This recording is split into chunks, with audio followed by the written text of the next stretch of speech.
Hey, BCista here, and welcome to the Week 6 Power Rankings. I'm here with Gumi, Hello.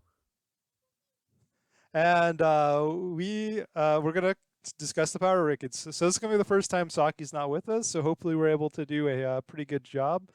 And let's get straight into it. So last week, um, Gumi actually had to play two matches because Tyler and the Somerville Scraggies was sick with COVID. And Yeah. so we start with the week 5 match. So what did you think of the match, Gumi? Yeah. So at this point, right, I'm 4-0 and I was pretty nervous because it was actually a pretty hard matchup for me. Um there was just a lot of stuff that Tyler had that was kind of concerning. So I believe let me see. It's actually been a while, so I'm trying to think about what happened in that match. But um basically a lot of my ideas was to go kind of some torn chomp uh Sharpedo stuff. So I actually led like Torn Chomp, I believe, game one, and I kind of just got wrecked by Tyler.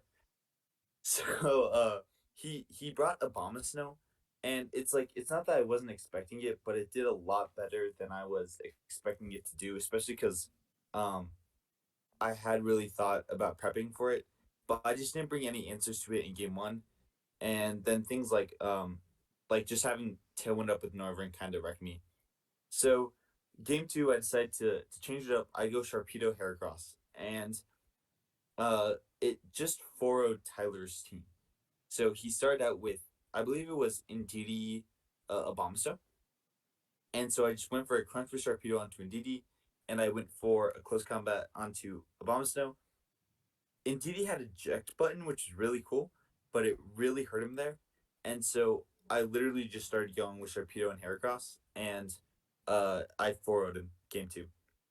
So game three, I'm really not sure what to do, but I had an AV Aggron that had Steel Roller, and it was just like it had Steel Roller at Rock Slide, and I realized that Tyler didn't actually have much to deal with it, and considering that his best two options were Gigalith and uh Slowking, since I beat both of those in game two, I thought that he wouldn't bring those in game three. So I led I accidentally led Sharpedo, I think Sharpedo Heracross again, or Sharpedo Garchomp. And then it got to a point where Aggron just swept in the back, got rock slides on stuff like Noivern and Gengar and DD Female. And then to win the game, I got a Steel Roller off into a Bomb Snow. And that clutched it up. So I took the 2-1 over Tyler. Yeah, no, that was definitely a pretty good explanation of kind of what happened. You know, like I definitely can see when your opponent doesn't seem to have brought like a lot of fighting or ground moves that Aggron kind of can completely just dominate in those type of end Yeah. games. And um, you know, I the eject button in DD definitely was something that was an interesting tech, but seemed to not particularly work from my Yeah. understanding. Which definitely, I'm sure there's a specific reason, probably for a specific lead, but Yeah. it definitely didn't. It seemed to backfire rather than help. It actually like potentially won him the game one. Um, but then yeah, it just like it was so positional that it could win or lose the match, and it ended up winning him one match and losing him the other, right? Um, and so yeah, I thought it was a interesting bring, but not the best for the situation. Yeah. Well. After that, we finished the week 5, and with your win, your week 5 ranked number 1 power rankings does make a little bit more sense. And so now we can go into week 6 and see what happens there. Yep. So the first match we see on our list is the Drowsy Dracozolts versus the MK Mimikus. So I definitely, the big thing I remember from this match was that I felt like that at no point the Dracozolts were not winning. I felt they were in commanding position almost the entirety of the games. I know um, the Dracozolts had a lot of pressure with the Dusknoir, because I think the only real answer that the Mimikyus had was, I believe, Chandelure, and it did not one shot the Dusknoir, and so the Dusknoir kind of just was terrifying.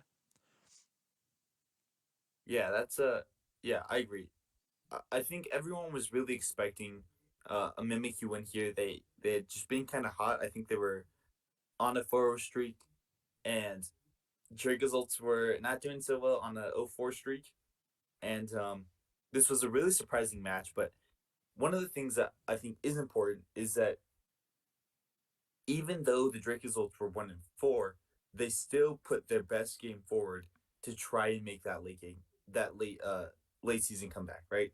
So I thought they did a really good job. Brought some nice stuff, and ultimately, even though they were not doing too well, they capitalized on the opportunity that they could still make playoffs as 4-4, and so they're I don't know, maybe starting that streak back up. Oh yeah, well, like they're definitely, so if they end 4-4, they are definitely one of the teams that I think are most likely to advance, Yeah, because they are. agreed. I think they're right now. Um, After that win, they are 2-4 -2, which Which is is, not bad. it's really good, because like that means that there's a good chance that they'll be 4-4 plus 2 plus 1, somewhere around there, if they can get to 4-4. Obviously, that's a tall task, having to win both of your next two games, but Yeah. however, they definitely have a clear path that I can imagine. And I personally get to play them next week. Ooh, that's gonna be a scary match. Yeah, I definitely have some good things against their team. Their team is a little bit weak to Urshifu specifically, but That's fair. we'll see. Okay, so I guess we can get into the next one. The next match was my match against the Los Angeles Infernapes. So the Infernapes going into this match were 0-5, but I definitely did not feel super great into the matchup. So game one was incredibly close. I think I made a couple of decisions that arguably were misplays, but ended up, if they weren't explicitly misplays, ended up leading to me losing the game. Where I probably encored the wrong Pokemon. I let Quagsire get a recovery off instead of something like encoring it. And I basically got him to a position where they were able to finish the end game with Togekiss, Dazzling Gleam, and Tailwind. Yeah. And then game two, I kind of read a Quagsire lead. They did not lead Quagsire. And then I made a lot of bad decisions that led to, I think, a 4-0. Yeah, I think they 4-0'd me in the last game. They had, it's like, they had some really good tech with their Raboot, with Ally Switch, high jump kick. That did a lot of damage into my team. That disrupted my stuff, prevented like encore and quash Mm. shenanigans. Um, and yeah, I definitely think that I I could definitely have beaten them game two if I led differently, but they definitely had a good switch up from game one to game two. And yeah, I felt like I was in a commanding position, and they were able to kind of get out of it, and they played very well. The Togekiss and Kabalion are definitely good to my team, but not much. I think on my side, other than that, did you have anything you think about the match?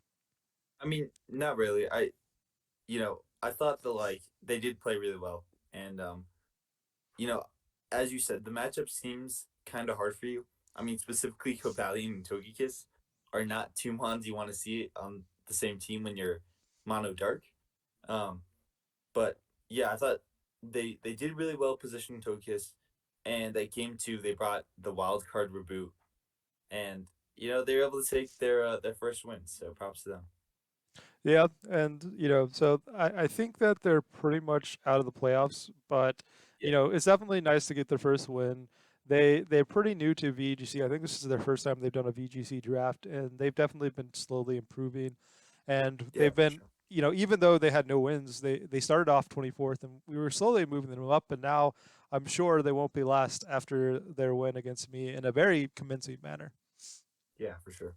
So I guess we can go to the next one. So the next one is the Success Sableyes versus the South Cr- Crowd on Soars. I'm not sure if I said that right. Um, so yeah, so do you have any thoughts on this one? Um, I I don't remember if I watched this. I don't think I did. So if I don't know if you watched it, yo, you So can go so ahead. I so I commentated this match actually with me and Saki commentated this. So this was another match that I this was a match that definitely seemed pretty interesting. Um, I'm trying to recall exactly what happened. Because I did commentate this. Okay, what were the Pokemon brought game one? So game one, the Sableyes brought Crawdont, Persian, Alola, Galarian Rapidash, and Spectre, and then Source brought Charizard, Indeedee Male, Liepard, and Pheromosa. Okay, so yeah, so I remember. So the big one, game one, was Persian. Did a lot of work. The SARS led with a pretty passive lead, um, and it led to just kind of a pretty slow game to start with, and they didn't get much, much out of like the first couple turns, and the Persian did a lot of work. Um, and I'm trying to think what else. Yeah, like that was about it. I know the one of the big ones was um, in Sun. The Crawdont did a lot of damage, even though it was the sun prevented Yeah, its water damage. There was definitely a couple points in which I think the Crawdont I think virtually one shot at Charizard um, with the sun up, which was really impressive. that's Uh, crazy. yeah. I'm trying to yeah, like I'd say the big aspect was yeah, I think yeah, no, like the Sableyes just seemed very prepared. They played very well. It was the second week in the row the SARS had to deal with the Persian with Power Gym, which did incredible damage into the Charizard and definitely Yeah. made the Charizard not as scary as it could have been. I think game one that but yeah, I'm trying to yeah. So like that was definitely the thing. The thing it was game one. I think was very much in the Sabley's favor. Game two seemed I think it was fairly close in game. It came Yeah. down to it came down to Glash. No. That was a different thing. But yeah, I think it came down to an end game where Crawdont. No. I think it came down to Glastrier getting missed by a heat wave. That was the big Oh difference yeah. in game two that decided. And so game two, I think the SARS probably win that almost every time. They missed the heat wave, and then there was another aspect that just barely that like just didn't work out. Oh, it was double protect. Yes, it was a double protect, Oh and yeah. Yeah. yeah, and so yeah, so it was definitely the game two was very close. The Source almost got there, and they probably get there about I think it was like probably like 80-90% of the time if the game goes the way it does, and they just got a little bit unlucky. But Yeah. Sableyes played well at figuring out their outs. But yeah, they brought a lot more offense of lead game two because one of their problems with game one was they led pretty defensively. Yeah. Yeah. Interesting match. I'm excited, guys. Yeah, I might watch it after here. But yeah, good win to Sableyes, especially considering that like they do definitely have a chance to make playoffs, and Swords are some pretty good competition for that wild card spot right now, right? Oh, So oh yeah, getting a one. win week six, pretty big. Oh yeah, no. One of the big things this week is that at the end of this week, everything just feels so close. There's so many tight positions. Like Yeah. there, I don't know if anyone's seen the video from Goomer, not Goomy, who did the playoff picture, and pretty much I think 22 teams have possibilities of making playoffs. Yeah, it's crazy. Yeah, it is very crazy. And there's But like 8 teams at 3-3 right now, which yeah, is just absolutely insane. yeah. including me, which I definitely would have been filled a lot better by my playoff chances if I was 4-2 right now. Yeah. Let's get into the next match, which is the Bolton Bashers versus the Welsh Well Lords. This game was really, really close. Yeah. Really solid match overall. Um, yeah, I thought Matrix did a really good job of just seeing kind of what his win cons were, what were like some good options in this matchup. That Rapidash is one of the things I thought was huge. Um, Rapidash just looks pretty solid into a lot of gamers' team, and especially with his hail mode, it was a really nice hill counter, and it even did a ton of damage to Tangela, right? Flare Blitz was doing like 60-70%. It was doing a ton. So Oh no, it even did a huge amount of damage to Gyarados at -1 attack, like oh that. yeah, I remember that as well. It was absolutely crazy, just like how much that Scarf Rapidash was doing. Well, It yeah, was it was really solid brain. I think the big aspect of it was Scarf Rapidash. I think outsped the Dracozolt in Hell, Hmm. which is the big one of the big aspects of like how impressive it was. But even with how well that was working, I think Goomer almost got the 2-0. Game two, Yeah, so Goomer won game one. Game two, Goomer was in a very advantageous position, and I believe decided to not rage powder, um, and ended up pretty much losing because of that. yeah, and even on top of that, there was I think there was an unfortunate paralysis there, um, but even with that paralysis, he still had that chance with the rage powder, and not going for it cost him that game two, uh, pretty badly. So, and even in game three, I felt like they both played really well, but Matrix just did a really good job of capitalizing on Goomer's mistakes, and that's exactly what happened in game two.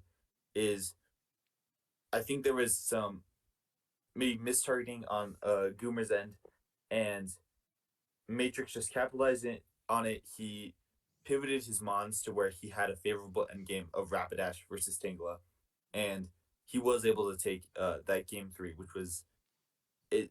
First off, very necessary because he was 2-4 or 2-3, and Ewan was 3-2, and so he evened out the playing field. So now they're both 3-3, and and then yeah, he just played really well and took a really nice win. Yeah, no, it was definitely a really big win for the Well Lords. The Well Lords have been looking really good, and they've definitely been on the other end of games like this, which are, where they just barely lose because of one slight misplay or one bad luck. And this Yeah, time they got the win with, slight misplay slash bad luck on the opposing team. yeah, for sure. So let's go to the next one, which is the live premiere, which was a live premiere, the Old English Eskoos versus the Georgia Gherkins. Hmm. The Gherkins were undefeated going into this match. Yeah. Um, from what I remember, game one, it was Decidueye. It was Decidueye day. Um, he had a really bulky sword stance leftover set, and Uh, it just it was Swords Dance Synthesis. yeah, sword stance synthesis. What was that? What was its item? Wasn't it Oh, leftovers or was actually, it something? oh no, you're right. It was leftovers too. I was thinking it was Okay. a different item, but yeah, you're right. I think it was leftovers. Yeah, cool. Yeah, and there was that synthesis which actually played out in that game game one and helped him take it, but it just did so much. I mean, it was doing 80, 85, 90% to Cresselia. It was, doing massive damage to Blaziken, eventually Cradilly. It was a really, really nice spring game one from the Gurchins. Um, and he also did a really good job of pivoting into Trick Room. And, Regis got a kill, which is cool. And he just, he, uh, he just played really well and had that really nice Decidueye um, game one, which is pretty sick. Oh yeah, I think one of the best things um, that the Gherkins did game one was definitely um, kind of positioning in Trick Room or allowing Trick Room to be using it as much as or being very optimal with it. And but yeah, the game ended up being pretty like it seemed pretty close, but ended up being pretty commanding win on the Gurchins Yeah. after for game one. And then Yep. game two, the SQs realized that they needed to be more offensive, the um the deal with the threats because I think game one they led Cresselia and I can't remember the second Pokemon, but I know they just ended up not being able to threaten the Gurchin's Mons as enough, and I think they ended up leading Blaziken game two to threaten them more offensively. Yeah. And I think a big thing there was uh Ice Cubes did a really good job of using Togedemaru offensively, which it just getting Iron Heads off onto Gerson's team looks really solid, especially with what he brought. And so taking out Galvantula from game one, putting in Togedemaru, and just trying to apply that offensive pressure with Blaziken and Togedemaru was really, really good from the Gurchins. And it's what ended up letting them take the win and even the whole set was how they used Togedemaru and Blaziken and really putting pressure on Regice and Decidueye and Aromatisse and not giving Gurchins as much room as they had that game one. Well, yeah, one of the big things that I think the SQs did really well is realizing how important the Blaziken was offensively and making sure it never really was threatened too much. There was many points in which it switched out protects, stalled out Trick Room in order to get Blaziken in a favorable position, and it really needed it because Blaziken was their main answer to deal with the Regice and the Decidueye. And Yep. then, yeah, game three was the game that was Crocodile that came in Yeah. because the SQs realized that the Decidueye had no grass move and that Crocodile was actually a very good Pokemon at being able to kill the Decidueye.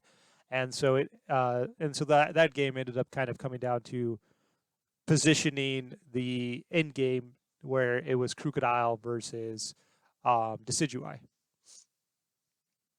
Yeah. It was really nice from Ice Cubes not only to adjust there, but to also keep that Crocodile um, till game three. And it put in the work, got some kills, and you know gave them the victory against the undefeated team. So, Yeah, um, and yeah, the XQs are looking terrifying into this, and they have a very good chance of winning their division and maybe even yeah, getting the being the first overall. The best record. We'll see. yeah. This, And one thing that is cool is in the past 2 seasons, this is the third undefeated team Gert has beaten while they were undefeated. So, just speaks to the level of this player, um, and just how good he is at VGC S10. And so definitely one of the teams to look out for. I think he's clinched playoffs now, so he's clinched playoffs. He's good to go, and we'll see. We'll see how he does as he continues. yeah. Okay, so the next match here is the Tyranitartar Sauces and the Luxray Uxie. Yeah. Or Luxray Uxie. Was this the Butterfree match? Uh, yes, it was the Butterfree match. Okay, so yeah, so this match was really interesting. Long story short, the Tyranitartar sauces did not prepare for Butterfree in the slightest, and Butterfree was incredibly difficult to deal with. Butterfree had mainly with sleep powder, but even outside of sleep powder, it did pretty well at pressuring the Tyrannotartars, especially because one of the big things that the Tyrannosaurus wanted to do was water absorb um, Polytoad and Poliwrath. And Yeah, so offensively, um, they didn't have a lot of damage into the Butterfree, and Butterfree had pretty good damage into them, in addition to Sleep Powder pressure. So it's yeah, definitely a pretty cool tech to deal for having those two Pokemon to deal specifically with um, I believe Water Urshifu and Dragozolt, I yeah. think. or Dracovish. Yeah, Dragovish, you're right. Uh, and so prevented both of or so had immune Pokemon that were immune to those water stabs with those two Pokemon, which is definitely a very cool tech. But yeah, the Butterfree did a lot of work, but the Tyranitar were able to kind of get into a position in game two and game three where they were able to get Perish Song off and get yeah, and just get a couple kills in the Perish Song. Anything that you'd like to add to the matchup that you thought was interesting? yeah. I mean, I thought it was a really good showing from the Uxies, considering that they didn't have a win. They were a replacement team. They took a really good game one, um, where Saki only got one kill versus them. But Saki, he did really well at adjusting, bringing that Raichu, kind of saving Politoed for that Parashong, uh, game two and three, um, and then yeah, he was able to clutch it out with the Parashong and continue his streak he's got going. So Oh yeah, um, the Tyranitars have won every game since week one. yeah, so they're what 5-0 now, Yeah, well, 5-0 they're five. streak, yeah. Yeah, the 5-0 streak since I beat them week one. Yeah, which is literally on par with the two undefeated. uh, At least used to be two undefeated. So, yeah, pretty solid streak. Um, Oh yeah, and again, doing well before playoffs. yeah. One of the things that I think is noteworthy is that the Uxie I think were really close to winning game two.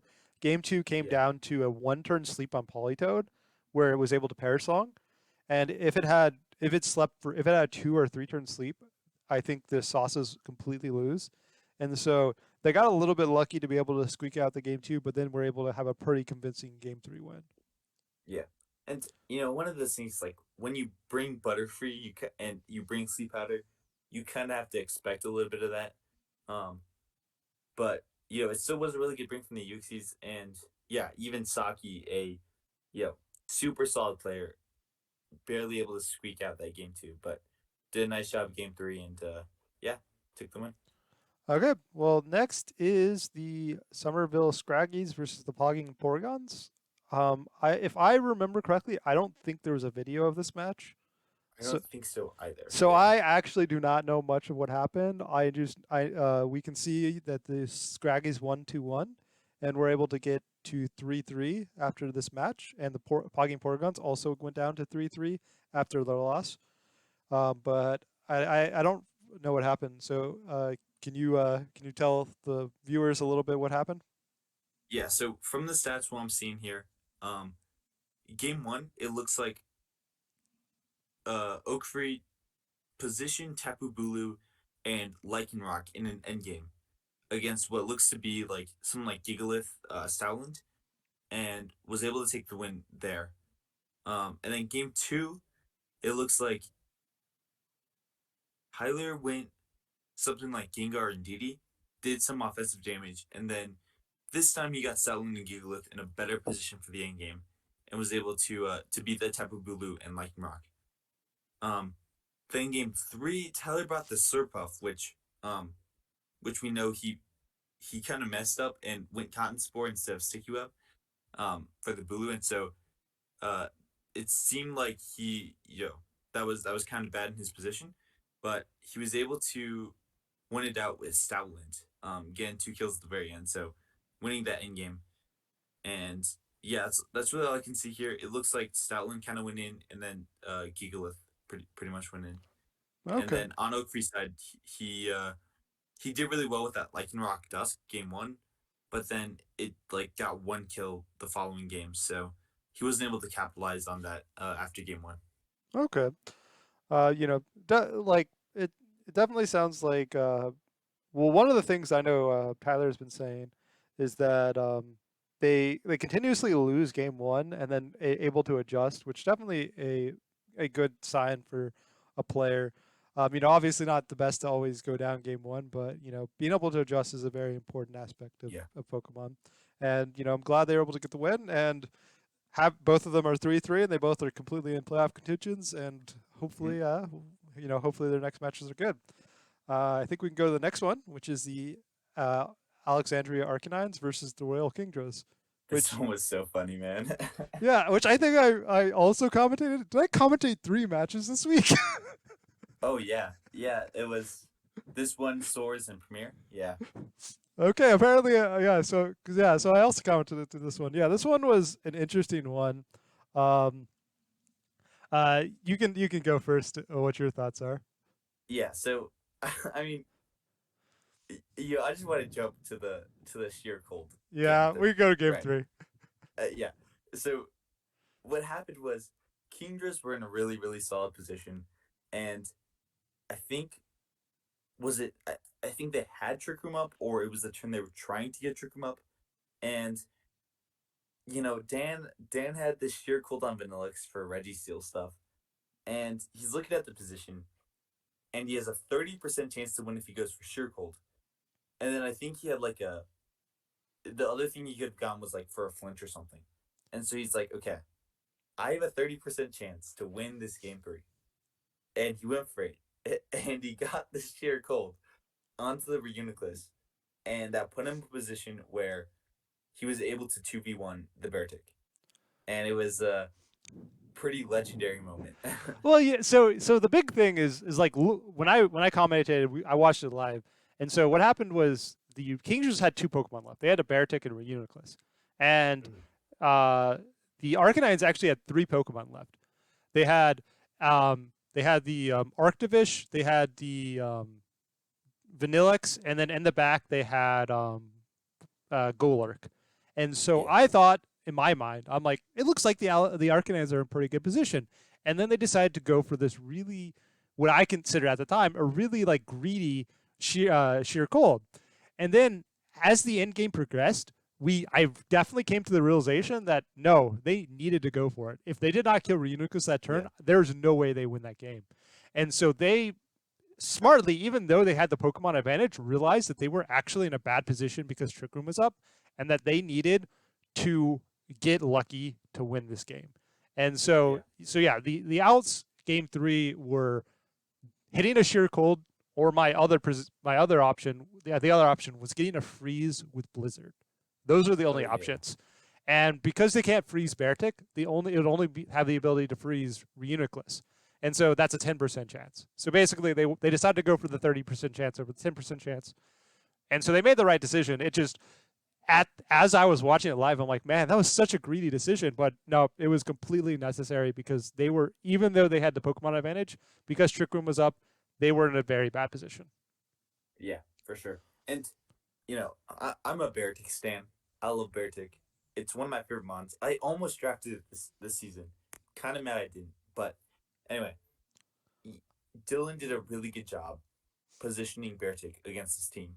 And what happened game one was Dan had a really good Swords Dance Rillaboom, and it just kind of went in. In game two, Dylan adjusted.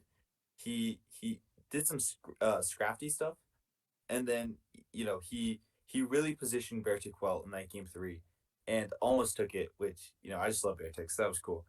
Um, but then you know Dan taking that win, keeping his hopes alive.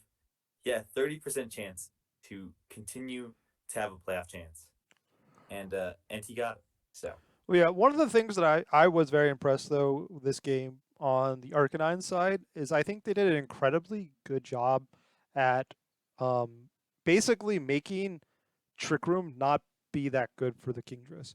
So there's many yeah, games in which the Kingdras got Trick Room up and then had 2 or 3 turns in Trick Room that they had to protect or switch out or do things like that. mhm, And it was definitely very impressive that the Arcanines were able to do that. And so they weren't able to prevent Trick Room, but they were definitely able to get into position where Trick Room ended up not being as big of a deal, even though the opponent set it up. yeah, and especially on the Kingers team, Trick Room is such a big mode. Having that setup ready still, having that Beartic, having that Reuniclus, where you really do have to prep for it. You really do have to think about it. And even though there was that game three, which you could call, um, there was also the fact that Dan did take a very clean game one, and it was because he did respect that Trick Room and prep, and he brought a really good Rillaboom set to deal with it. Yep. And also, they were the first time, and the Arcanines actually got the first team to kill Registeel at all. Registeel was That's actually had 0 deaths until that match. wow, that's crazy. All right, well, with that, let's get into the next match. The next match is the Trixie Tricos versus Rebellion. Um, yeah, so the big thing with this match is feel like I think it was game two, but it might have been both games. But I definitely feel like one of the games Rebellion definitely leaned really heavily on Blissey, and the Tricos had a lot of answers to it. I feel like it was both games. Am I right about that? That they brought Blissey both games? Yes, they did bring Blissey both games. Yeah, so I definitely feel like Rebellion seemed to be leaning a little bit too heavily onto the Blissey this match, and the Tricos just had too many answers for it. I know they had the Hmm.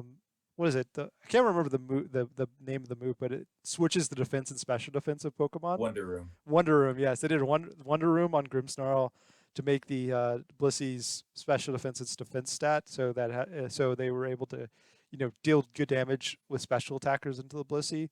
Um, Yeah. and then just you know things like that. The I like that was the kind of the big thing is I just felt like they were very dependent on the Blissey. I think there was Mhm. the Thunderous with Nasty Plot did a lot of work on the Trico side. Anything that you think about the match? Yeah, we so before the game, we were talking with Otto in our group chat, and Otto respected the Blissey and prep so much. And it was just big here because yeah, like Blissey can do work against Otto's team, right? Even with what he brought, like he has no normal resist with what he brought. So Blissey does actually look really, really solid into Otto's team. As well as that Appleton, by the way, which with Wonder Room, Otto was also prepping for that Appleton with Wonder Room. But he just respected those bookie options, respected the stall, and he just had some good prep and came away with a nice win. Sandaconda getting 4 kills in game two, which was a nice highlight. So yeah, Oh yeah, the crit Sandaconda was really big. You know, yeah, it helped with the intimidate and it helped with just kind of getting through the grassy seed on the Blissey. It was definitely a really impressive bring and definitely one of those things that most people wouldn't really think about bringing. yeah. It really was a smart bring by Otto. Just because yeah, you have the Arcanine and Lucian also leans heavily on Arcanine just a lot of the times. Because it is like the mon that he thinks is one of the best in the format. So having that drill run scope lens set was just was really cool and yeah, as you said, just a really really smart bringing to Lucian's team. All right, let's get to the next match. The next match is the Beatontown Binacles versus the Brisbane Blazekins. Oh yeah, So, man, what a match though. so what are your thoughts on it? Yeah, so Theo played incredibly well game one. And what he did is he used Barraskewda really really well. When I was playing with Theo, that week four, um, he used Barraskewda really well, and he knows how it works on this team. And so he did a really really good job. With that Barraskewda, it looked really good into M's team, and he was able to take that game one, you know, fairly easily, right? And then game two was the high jump kick miss from Himonli, where Theo had some nice stuff, and what he wanted to do was use Himonli to get rid of Duraludon and like Rotom Mo stuff so that Barraskewda could come in, beat that Entei and Piloswine. And what ended up happening was Theo's high jump kick missed onto the Duraludon. It got some extra damage, and from there, Ems was able to convert that game pretty easily. And then game three, one thing that's kind of big with hacks, is sometimes it can be like it's really hard to take 3 games off of someone, right? 2 games is one thing, but 3 games is another. And I think that was kind of the situation here, where Theo did really well in game one and game two, but because he wasn't able to, you know, maybe there was some play he could have cleaned up in game two, and because he wasn't able to take that, it's just really hard to take that third game. And Ems played really well and took the win with Duraldon Ente, just putting in a lot of big work into Theo's team. Yeah, I definitely can understand that, especially not only like winning 3 games in a row, but like feeling like you have to win 3 games in a row. Feel like, and also just mentally being there. It's definitely really hard to kind of overcome something like that. Especially when you're like, oh, I could easily gotten 2-0. Now I have to beat them in game three.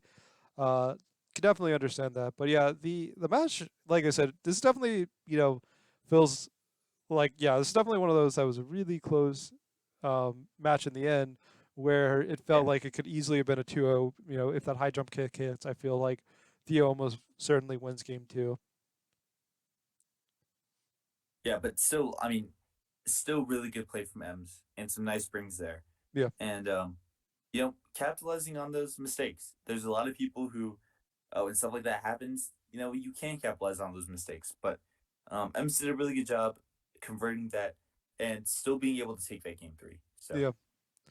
Let's get to the next one, which is the Massachusetts Manatens versus the Shenandoah Sun Warriors. So the Sun Warriors win 2-0, and this means the Manitens are still have yet to win a game, going 0 yeah, 6. Um, so yeah, so what were your thoughts on this game?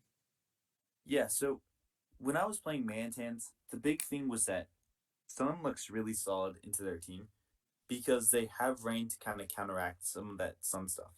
So Chad saw this pretty easily, and he brought his Ninetales Executor, and it just kind of went in. Like, watching the match, it really just felt like Ninetales Executor just dominated. And in game two, there was a position where I thought Manitans win if they have Sucker Punch Absol. I don't know whether or not they did. I maybe not with Tapu Lele. But what really ended up happening was that game two they didn't have Sucker Punch Absol. It seems like they lost that game because Luxray and Ninetales were on the field together, and it just had so much damage output against this team. So he had like Absol, Celesteela, Runerigus, and Sigilyph. And as you can see, that's just like you do so much damage with those two mons. I mean, Solar Beam into Runerigus, getting those Heat Waves off into Absol, Celesteela, getting Wild Charges into Celesteela, Sigilyph.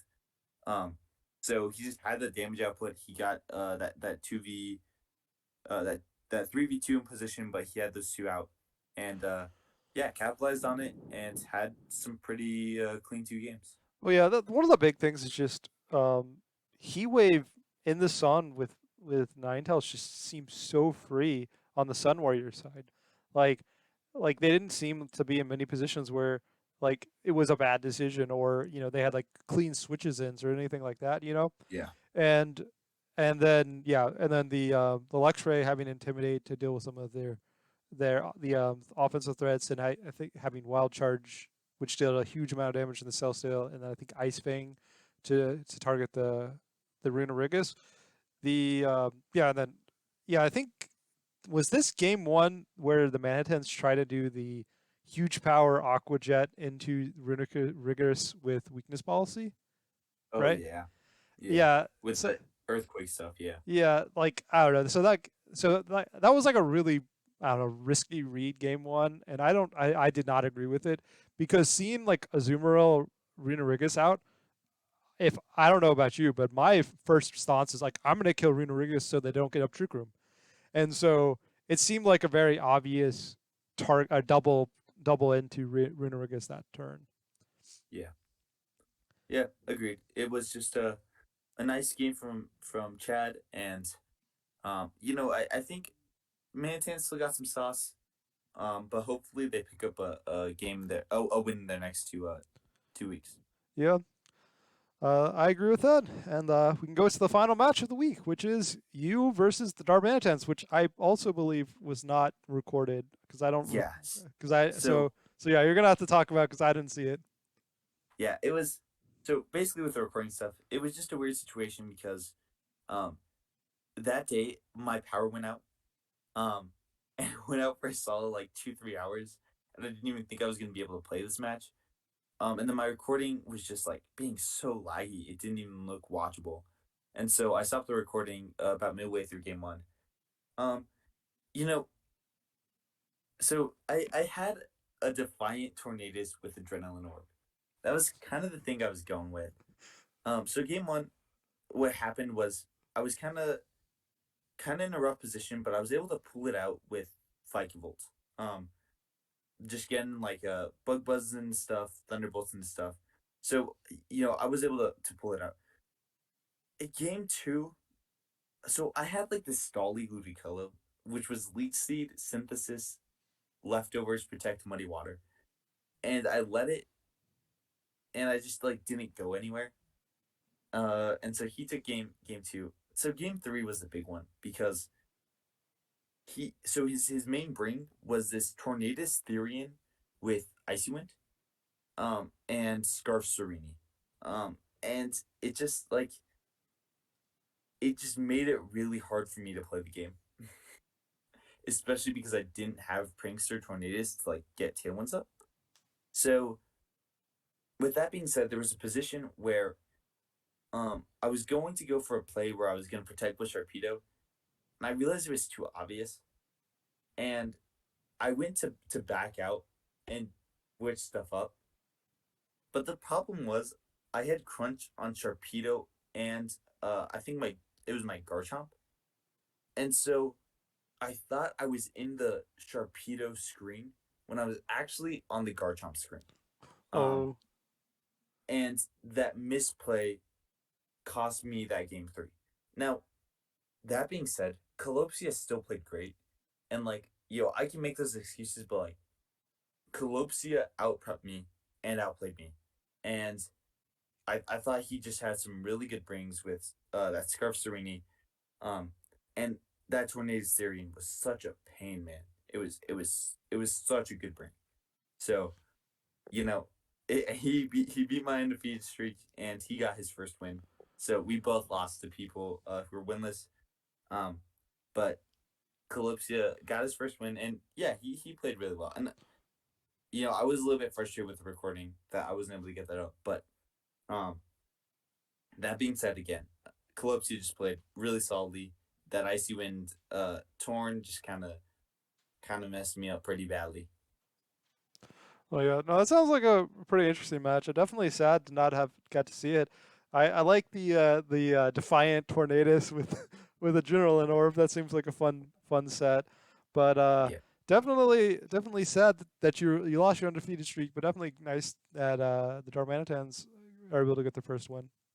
yeah, for sure. And at the end of the day, that match wasn't like the biggest match for me, right? And so, um, I'm not mad giving Calypso a win because he's definitely a good player and he definitely deserved that win. So Yeah, that's fair, and it's definitely surprising that it took them this long to get this win. But they definitely had some really close games this season, yeah, for and sure. and they definitely could easily be like 3-3 right now with a little bit different luck.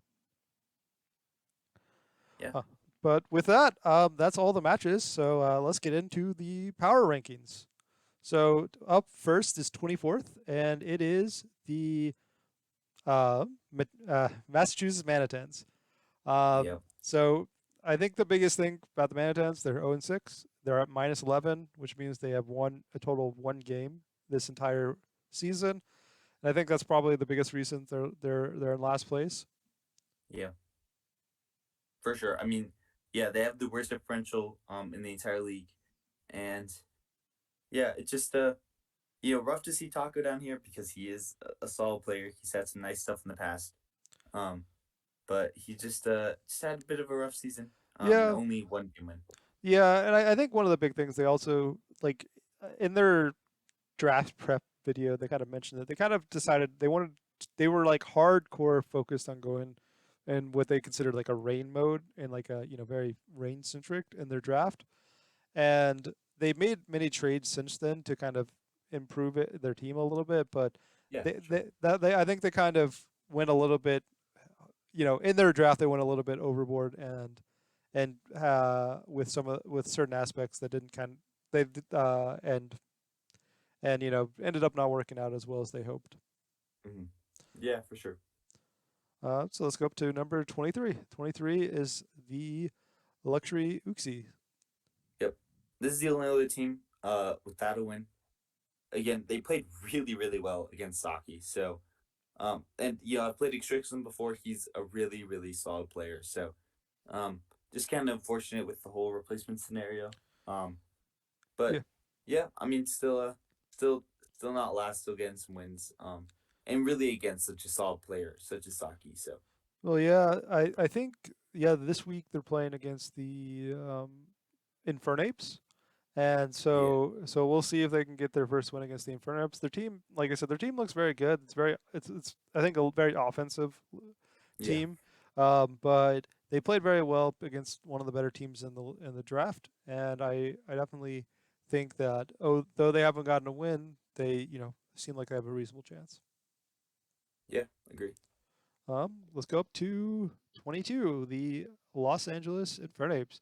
The Infernapes looked very impressive this week. They 2-0'd me, with one of the games being completely dominating.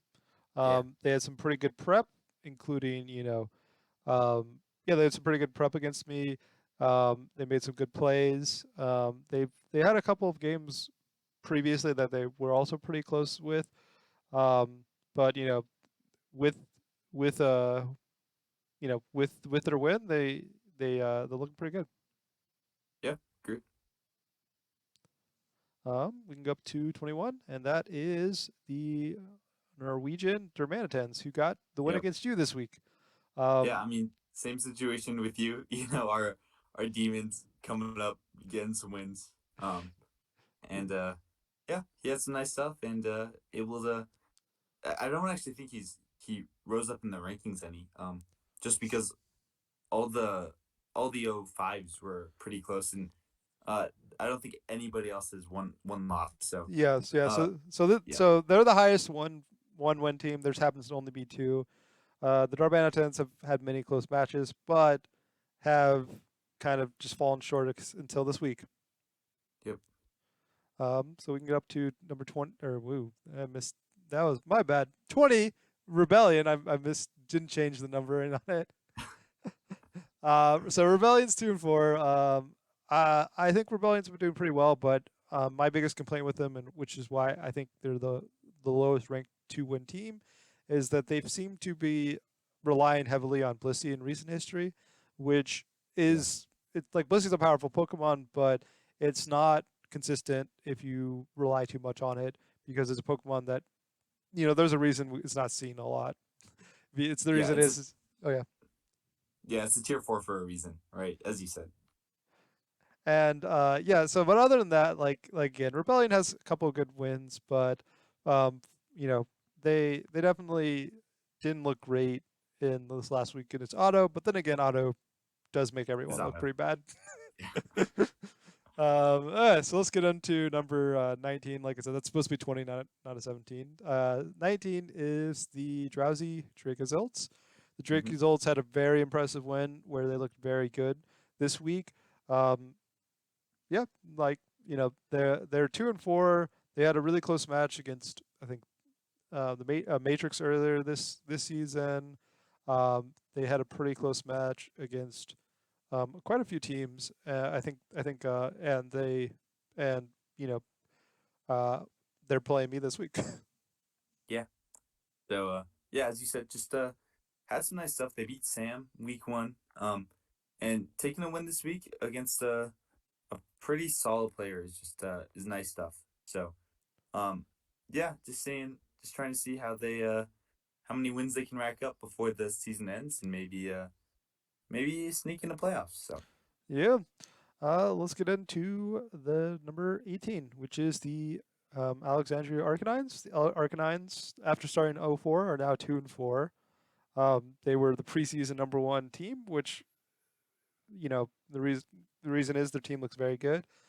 They had a very close win this week, and you know, but I think they had some very close losses earlier that kind of balanced out their luck. Yeah, yeah. I mean, cough, cough, hurricane, confusion. Um, yeah. Yeah. So, yeah. Again, they've had some pretty close losses, pretty close wins, but um, yeah, climbing up the ranks, and they have a really solid team. They have a team that can help them make that comeback. So, a win against the Kingdras, who are just really, really hot right now. I mean, just dominating almost everybody in their path with that already still was just really big. So, yeah, really good stuff from Martinez right there. Yeah. Well, number 17 is the Sussex Sableyes. So the Sableyes had a pretty convincing win this week. They're 2-4. So far, they've been doing very well. They've had many close matches against some pretty good teams, including myself. They, they were very close to 2-0ing me in our match, but they barely I barely squeaked out a win there. They've been making some pretty good play, and even though their team was a little bit of a little bit randomly decided, they've been doing very good with it. Yeah, for sure. Um, and yeah, I know the differential looks kind of rough right now. But with some 2-0s, they can get up to that +0, and maybe squeak in. So again, like even the 2-4 teams, keep trying. I think Sam's a good example of this because he did have a really rough start to the season. Um, but just kept going, and yeah, took in some wins against really really tough teams. I mean, the Old English ICUs, who are right now 5-1, um, and the Source, who pretty good. So good Yeah, stuff. and that's one of the reasons why they're the top 2 and 4 team. Yeah, Um, exactly. so let's get to number 16, and it is me, the bottom 3 team. I completely agree with this. Is where I put myself. I had a pretty bad loss this week, and I have not had a very convincing win this season. Um, I've all my matches have either been I've won 2-1, lost 1-2, or lost 0-2. So I haven't had a 2-0 yet this season, Mm. and so I definitely think that though my team is pretty reasonable, I think I would consider my team and my ranking very mediocre, which is why I'm at 16. Yeah, that's fair. I mean, I think I also put you at 16, and it really just was a tough loss this week, right? And again though, like you've had some really nice stuff. I mean, even taking 2-1 versus Saki is hard. You're the only person to have beaten Saki. Um, Going even 1-2 against the Ice Cubes is really really solid. So, even though yeah, I put you at 16, I think that you're still a team that has got some stuff, and I'm still expecting you in playoffs. So, we'll see how the weeks play out. Well, I appreciate the optimism, more optimism than I have. Well, let's go up to the next one, number 15, the Pogging Portagons. Pogging Portagons had a pretty close loss this week, um, and I think they started off 3-0, so they've had a pretty Yeah, bad, last 3 games. So like, they were looking really good. I think at some point they were maybe in the top 5 ranked, and now they're all the way down to yeah, 15. Um, as everyone pretty much that we've seen, past like 23 or so, or past like 22 or so, they definitely are in playoff contention. They just need a couple of wins. Hopefully, they can kind of get in the right mental state after, a pretty bad 3 weeks in a row where they, yeah, had some tough losses.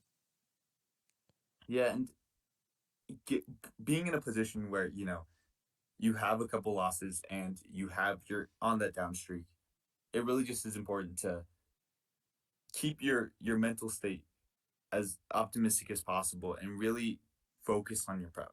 And so if he does that, he could take 2 wins these next 2 weeks and get into playoffs with a nice 5-3, or even maybe he could maybe afford a close loss 2-1 and then take a 2-0 and maybe get him with a 4-4 +0. So Yeah, we'll see, and definitely hoping they can do some pretty well. Like I had some pretty high confidence in them early in the season, yeah, and then they kind of had the little downward streak, which is why they're at 15. So now up 14th is the South Croydon Soars. They had a pretty bad loss this week into the Sable Eyes. Like I said, a little bit bad luck in game two, but um, they ended up getting the loss.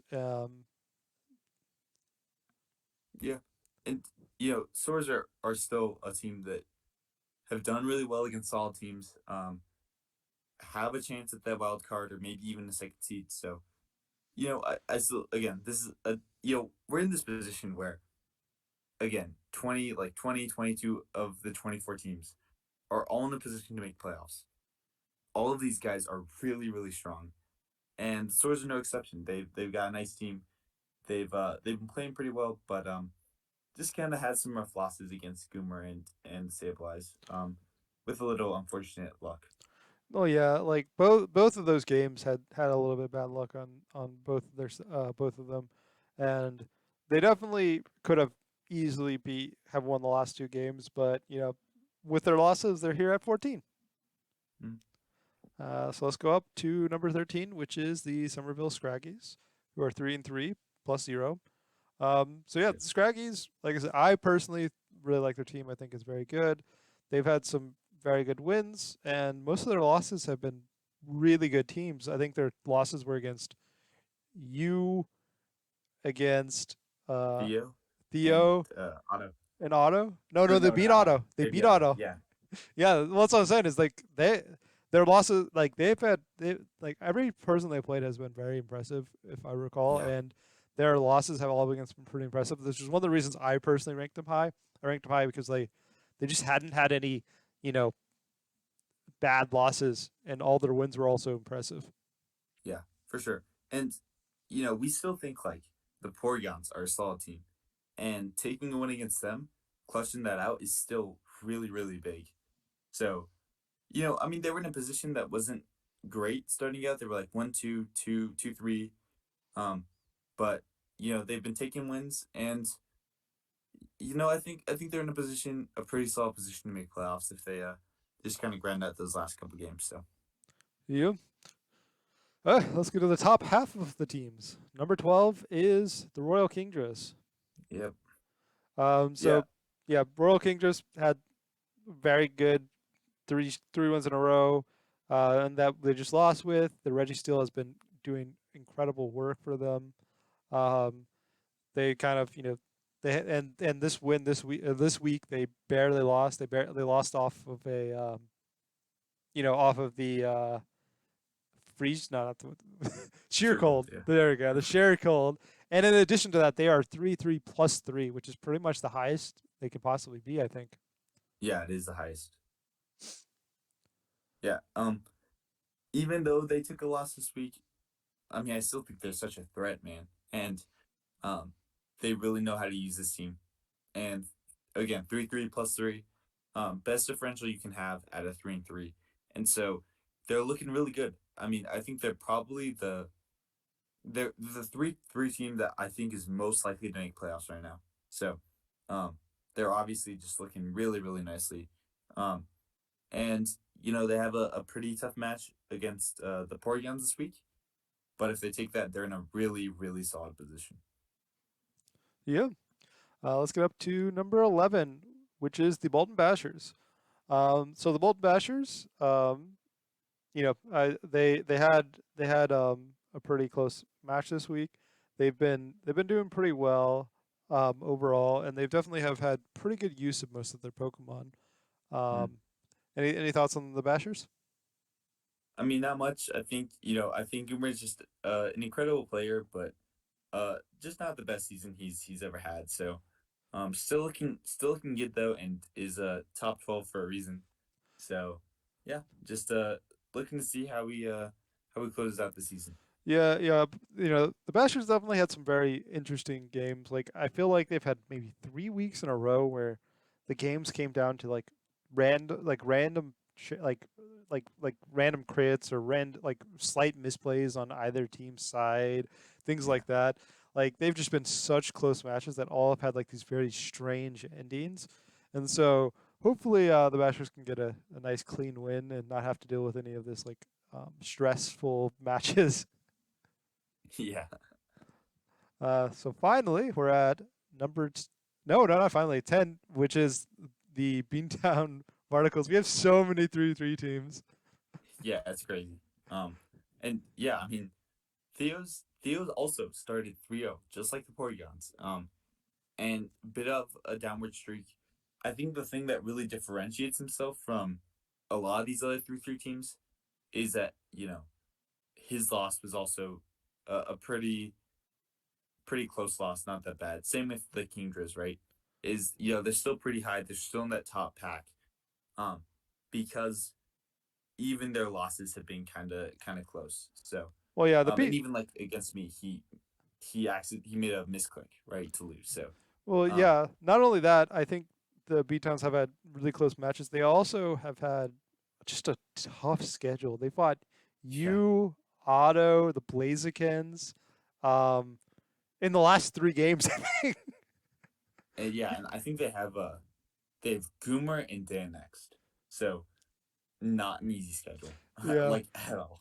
And so yeah, so like I think that's one of the big aspects is this had such a tough schedule, and they've looked really impressive and really really good in all the games. It's just yeah, like this season there's so many tough teams to play though. Yeah, Well, let's get to now your boy. the last 3-3 team, which is the Well Lords. The reason why they're high might be partially because of me, because I was hyping up them. Yeah, Uh, so the reason why I think the Well Lords are pretty good is first you can look at their losses. So they have currently lost to exclusively Otto, Gert, and Saki, which I would consider 3 of the 4 best teams in the league. And in addition to that, 2 of those came down to incredibly close matches, including the one against Saki, which came down to pretty much missing a Moonblast. In addition to that, Saki's had some pretty impressive wins. In addition to that, against some very good teams, and I yeah, think their team is very good. for But sure. they have made a couple of trades last this last week, and they added Flygon and Mr. Mine Galar. Uh, yeah, yeah. They had Mr. Mime before though, right? Yes, So now they have. yeah, they had normal Mr. Mine, and I Okay. believe I don't know what else. I think it was another ground Pokemon. I can't remember. Okay. Oh no, or maybe it was no, it was Drampa. Drampa. It was a dragon Pokemon. Oh yeah, yeah, So they got yeah, rid of yeah, Drampa and they got Flygon, which hopefully can help them with their games. But like I said, I'm feel pretty good about the Wellers. I think they're pretty impressive, but there are so many 3-2 teams, so it's so hard to tell if which of these, if any, will be in the playoffs. Because maybe all the yeah, 2-4 teams will be in the playoffs instead. yeah. That would be kind of sick though. The uh, the two 4 teams make it over the 8 3-3 teams. But yeah, okay, well, anyways, let's get into the top 8. So number 8 is the MK Mimikyus, who are 4-2. So this is first 4-2 team. The Mimikyus have been doing very well. Um, I think they had a pretty pretty bad loss this week against the Dracozols. They didn't seem to have much answer to their just the bulk of the Dracozols, in all honesty. But they've been doing pretty well with their Whimsicott and um, you know Chandelure and him on top. Those are kind of the big Pokemon that I've seen a lot. But they've had pretty good use out of most of their Pokemon. mm, yeah, for sure. They've been a pretty solid team. But they definitely took a loss against a team that wasn't as high, and so that's especially compared to the next 4-2 team. I think that's kind of the main reason why they're so low. Is they're just not looking as good as some of the other teams kind of above them. So Yeah. So let's get up to number 7, which is the Shenandoah Sun Warriors. The Sun Warriors had a pretty good win. It was against the Manatens, but they've yep, just been doing a lot of work with Ninetales, Tapu Lele. The Ninetales definitely has shown its worth. I think a lot of people kind of underestimate how good it is as Hmm. anything other than just kind of a sunsetter. It's been very impressive just as a threat. Yeah, for sure. Yeah, he just had some nice springs these past couple weeks, and Lele, Ninetales, Umbreon, really strong top three, and so yeah, just doing well, and up here at the seventh slot. Uh, let's get into number 6, which is 5-1, and every team Five after one. this is 5-1. Yeah. Since we have no longer have undefeated teams. So at the bottom of the 5-1s is the Brisbane Blazekins. Blazekins have been doing very well, as we can tell with the record. They've been very. I'd say they definitely one of the reasons why I think they might be a little bit lower is they've been. I think they've been a little bit top heavy with their draft, or not like with the Pokemon they brought. They've been very much leaning on like the Entei, the Rotom, the Clefable, and the Duraludon, and kind of been a little bit not as consistently bringing the other Pokemon. So I can imagine maybe they're a little bit easier to prep for in that aspect. Yeah, and on top of that, it's like they do have the worst differential of the 5-1s. So, if they were to take a couple losses here, I mean, it is possible for a 5-1 plus three to not make playoffs.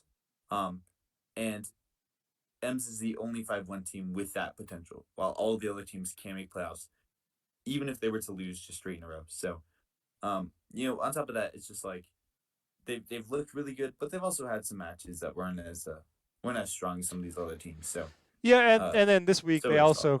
this week they also kind of had a win that that could easily have gone the other way. Yeah. Let's get up to number 5, which is the Tyranitar sauces. Yeah, sauces. I think they have a really good team. They've been playing really well, but they've had a couple of matches that were really close and maybe they had a little bit of luck in. Namely this last week because with the one turn sleep, and against Matrix with the dodge on that Moonblast and a couple other plays. So they definitely have had some really close matches that have come down to luck, and that's probably one of the reasons why they're not in the top 4, for example. But Yeah. they're 5-1, have a really good team. Yeah, and yeah, as you said, they have a great team, and they've also had some really solid matches. Against Dan, for example, where they were the only team to 2-0 Dan, which is yo, solid player, been looking well despite some of his losses, and so being that one team to take Dan 2-0, just having some nice stuff. And you look at his team, there's just so much synergy. There's so much stuff he's got, and so there's always some luck, but he's been looking pretty solid. So Oh that's yeah, why he's up here in the top five. yeah, I agree with that completely. So now we go up to number 4, which is the Georgia Gurchins. So the Gurchins, they were undefeated previously, and now they got their first loss. They brought their Decidueye this week, which is pretty good, but they've definitely been leaning pretty hard on their Zapdos Meowstic. That's been their big lead. And they recently made, I think, 4 transactions going into the last week. Yeah, And and they lost. They got their first loss after all these transactions, so maybe they hurt their team. yeah. Gerson's really solid team, really solid player. He is like a veteran of VDL. He was back in like season 2, which was the first Wi-Fi season. So but he's keeping form. He's got some nice stuff, and yeah, I mean he's not the only 5-1 team to drop a little after the loss. Just because there's a lot of teams at 5-1 that look pretty solid. So, but he's still really solid. Still had a pretty nice match against Kurt, but ended up taking that loss, and so he's here at number 4, just barely shy of that top 3. Yeah. And talking about top 3, it starts with you. Oh man, Yeah. yeah, So you dropped from 1 to 3 after your loss. Since you did lose to an 06 team, but actually no 5 here. I mean, however, yeah, because it was Calypsia, we give you a little bit of a pass. a little bit of grace, yeah, and you know, um, I still think that like I do have a nice solid team. Um, again, I think some of my matches have been a bit more luck based compared to some of the other teams, specifically the top two teams. So not surprised to see me drop to three. And yeah, I still have a solid team. And I think the main thing though is that I have a really tough match against our number one team this week.